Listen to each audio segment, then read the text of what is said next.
Good morning, everybody. I am Genevieve, Standaert. I have been working for Vandecasteele for more than 30 years now, so it's a lot. I'm export manager for UK, Ireland, and Scandinavia, and all the English-speaking countries. Hello, good morning, everyone. I'm Isabelle. I'm the compliance manager, and I've been working for the company for 13 years now. Right, our story. We are a fifth generation timber importing company, a family business, and we've been there since 1883. We are located in Aalbeke, that's in Belgium, and Belgium is the heart of Europe. Next slide, please. So if we have a look at the impact of COVID-19 on the work of Vandecasteele, so the market for timber or the demand for timber and the supply of tropical timber, we can summarize the following. COVID-19 pushed people to stay at their homes where they rediscovered their own house and garden again. And the budget people usually spend on clothing, restaurants, traveling is now used for redecorating these homes and gardens. And we see there was a big demand for timber after the 2 weeks of March where everybody was in a total shock mode. And then since April, we saw that, and with the help of the beautiful weather, we saw that demand started to pick up. And especially the do-it-yourself market, which is still going on. And that was certainly the case in Holland, where a lot of the do-it-yourself shops were already working online, and they had a huge success. Next slide. Right, so when Susan contacted us some time ago to ask to speak today about COVID-19, we were thinking, what can we actually say about this topic that hasn't already been said? So we were looking at our business model, we were looking at businesses, and we were thinking what businesses are actually doing well in these times of COVID-19. And you could see that business model that works well is a digital one. And if we go back 15, 20 years from now, every single parcel in our yard was inspected by customers, and then they bought the parcel or not. This has, of course, evolved in a what should I say, in a digital line. We are now, people are, or customers are ordering by phone, by mail. The picking is done in the yard with the side loaders, so that's outside, COVID-proof. And then the picking, the delivery of the goods and the pickup of the goods is also done in a COVID way. So we at Vandecasteele have been investing a lot over all these years in IT. And we were one of the first companies, timber companies, not companies, timber companies, who had a computerized stock model.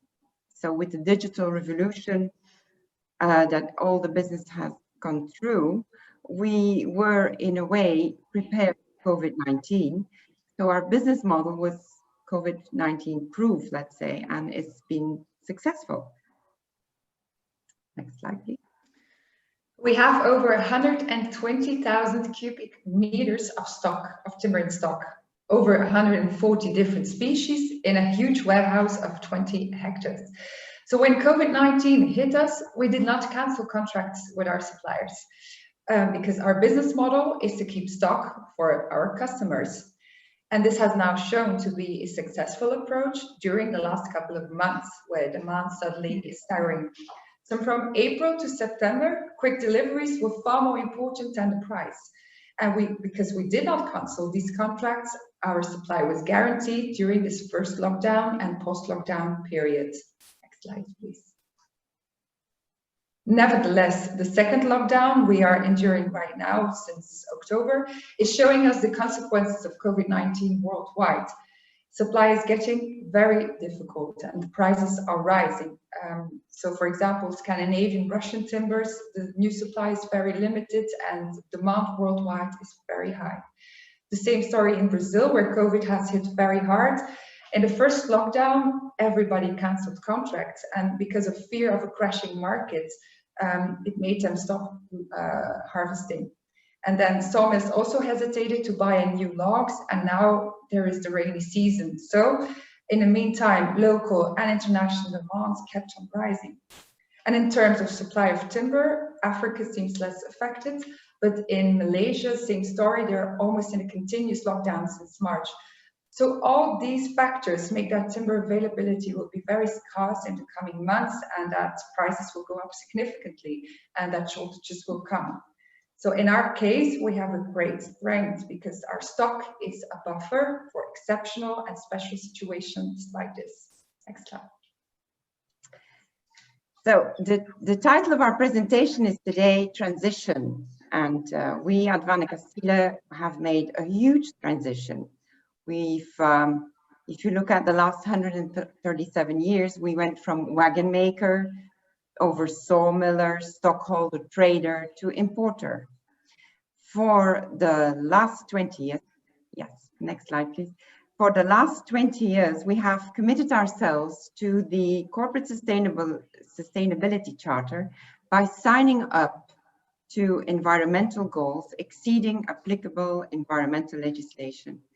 The Charter is a management tool and is focused on the 5 Ps, as you can see there: people, planet, partnership, peace, and prosperity, and is linked to the 17 Sustainable Development Goals. If you work, we had to integrate these 17 Sustainable Development Goals over the last 3 years in our management, in our daily business practice. And after 3 years of hard work, we are proud to announce that we have obtained the United Nations SDG Pioneer Certificate. You hear the word sustainable development, durable. So next slide, please. What does it really mean? What does sustainability really mean? Nowadays, everybody talks about sustainability, durability. It's a fashion word. You ask 10 different people, you get 10 different answers. There is no real definition, and it could easily become a hollow concept. What does it really mean? So first of all, it means a sustainable company, and if you go for our industry, a sustainable industry is able to resist a shock. And a shock can be anything. It can be a recession, technology, financial crisis. COVID-19 is also a shock. So a durable company, a durable industry can resist a shock and makes you resilient. Secondly, very important, an industry company who wants to be called sustainable needs to be generation neutral. Your heritage must be valuable for the next generation, like the Indians used to do. They left the land behind in a better shape than before they arrived. How do we leave our business behind for the next generation? It's all about quadruple loyalty. Loyal to your suppliers, to your customers, to your team, to our next generation. Next time. In 2018, we decided to set a goal to trade in certified timber only by 2025. And this is a difficult trail, and it takes time to change. This change is a process, and you cannot make this transition too fast. You really need to think like a boat. Next slide, please. So if you want this transition to work, it must be with all stakeholders on board and step by step, the quadruple loyalty. And it means communication, dialogue, understanding, and time. Next slide, please. So first of all, we started this engagement with our suppliers. And this process was not easy because persuading suppliers requires persistence, patience, and investment. And I never thought I was going to say that, but the EU timber regulation was a wake-up call and has proven to be a real help for us to push forward in this transition. And we see that we can now shift faster. And although 2025 is still very ambitious, but it's an attainable goal. And it would be great if all people in our industry would set the same targets. Also, your whole team has to want to do it. We must be in this together so we can be all ambassador for certified timber. And this is vital to inspire all of our customers to choose the certified timber. And last but not least, of course, we need to think about the next generation. Next slide, please. Using certified timber is thinking about our next generation. We use our SDG pioneership to communicate about our goal to our suppliers, our customers, our team. If everybody works on the 17 Sustainable Development Goals, we will make the world a better place. This COVID-19 pandemic is not only causing distress and death all over the world, it also brings a tremendous shortage on the supply side. And thinking about this, we could actually turn this into an opportunity, and that was already mentioned before. Next slide. We could use this to promote certified, lesser known timber species. We have, in our stock, we have 120,000 cubic meters of stock. We've got a lot of tropical timbers, and we have over 81 tropical timber species. So this is actually a lot. If you want, we have all kinds of timber species that are completely unknown, and it takes time and effort to make them known and for customers to buy them. So actually, it's a great opportunity if there's shortages to go for alternative species, for lesser known species. And the benefits of using lesser known species are huge. Using a more diverse selection of species is not only a good business decision, but also has the potential to improve livelihood, protect biodiversity, and promote sustainable forest management. Next slide, please. So using timber is good, but using certified timber, that's wonderful. Thank you very much. Thank you both very much. I love that call to arms. Using certified timber is wonderful, and I think everybody here will agree with that. If we could just stop sharing the slides, and if we could get Tulia back, that would be fantastic. We don't have a huge amount of time for questions, but it would be nice to see you all and to hear a little bit more. So we've heard some fantastic stories, and I think we all feel much more sort of on the ground and with what's going on. You both said, sort of from Vandecasteele, that sort of your company has been resilient in this market. What have been what is the key challenge for those companies that haven't been resilient, and what are the consequences of that on the market as a whole? Would that be for us? Yeah, sorry. All right, so at Vandecasteele, we have been resilient because, of course, we have a big stock, you see, and our business model. So our business model was actually great. The people, we have no physical contact anymore with the timber itself. So everything is done by phone, by mail, and then the whole process. So we invested a lot of money and time lately in digital. All the paperwork is digital, sent by mail. So you don't really need anybody anymore to touch the timber, touch each other. So that's first of all. And secondly, we have a good stock, and this stock is proven to be helpful. It's not the thing that I was saying is actually it's a great opportunity to take this now and say, look, it's not only Ipe, it's not only Afzelia, it's not only Meranti, it's not only Bankeri. We have so many other species. Let's go for characteristics, durability class, for color, for looks, for let's kind of widen and take these opportunities. Yes, and don't push too much pressure on those companies that haven't got all of those electronic systems in place are probably struggling at the moment. Yes. Okay. Or no stock. That's or no stock. And or you have ordered, but the contracts were heavily delayed. That's also one. The transport also is a huge problem at the moment.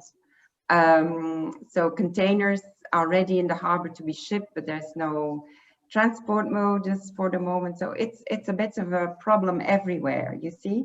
Yeah. And also people have to work in the forest, like Tula mentioned. It's something if people are falling out for COVID.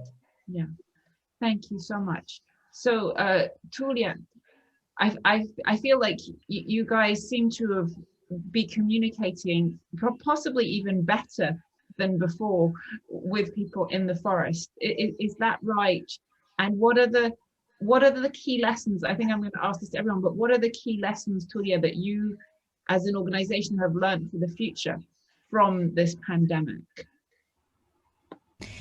Well, of course, it was great that woodworking should be considered as an essential activity. And we feel proud, privileged, and honored to have been able to serve the 16,000 people in the forest concession this way, because this way they were able to, of course, help their own families who maybe had dropped out of work, who had been laid off, who simply could not go to work any longer because of the decisions taken by the government. And we all know, unfortunately, by experience, how harsh those decisions, can be in terms of the social consequences. So that was a very good thing.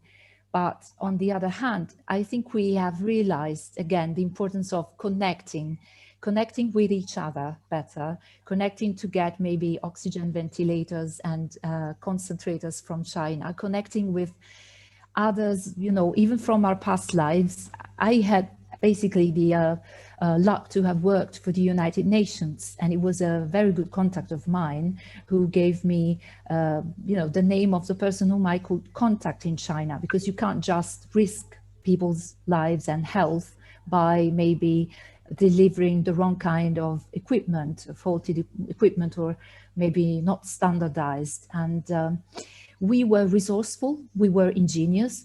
We learned that there is so much that can be done even locally. You don't have to look, too far, but you certainly have to look far, even, a lot further than just the forest horizon, to resolve what is at stake for the Congo Basin. And this, gets me back to, of course, what Lee White has said earlier on, as well as the EU gentleman.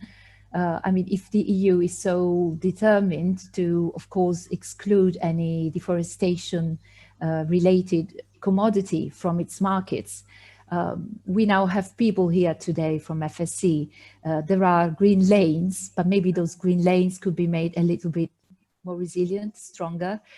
We have climate solutions, but we have a whole set of forest solutions that come and that can embrace also people. Let's not forget about the people. That would be the single biggest thing I have learned throughout this experience. Let's not forget about the people, and let's put the people first. Yeah, that's fantastic. Thank you. And just last question for Vandecasteele. Wim Ellenbroek asks, how does Vandecasteele enable or motivate its timber suppliers to become certified? Well, I said it needs investment. I can give an example. We had a supplier in Cameroon, and of course the EUTR puts a lot of pressure on everyone to get on a certain path, and we just don't drop suppliers. If there is potential, if there is a will to change and to change processes and into certification, we look for a solution. And a solution can be to hire, for example, an external consultant agency to look, okay, where are the gaps to get to certification? So 1 year ago, we decided to invest in this supplier and made a report on them. And based from that, we could go on. And now we see that this supplier has become OLB certified. So you see, we can help them. We can help together. We have to join forces and yeah. Wonderful. Thank you so much. Thank you all so much for telling us a little bit about how we're doing and how we can navigate through these difficult times. So I think that was really wonderful and very helpful. If I can ask everybody again to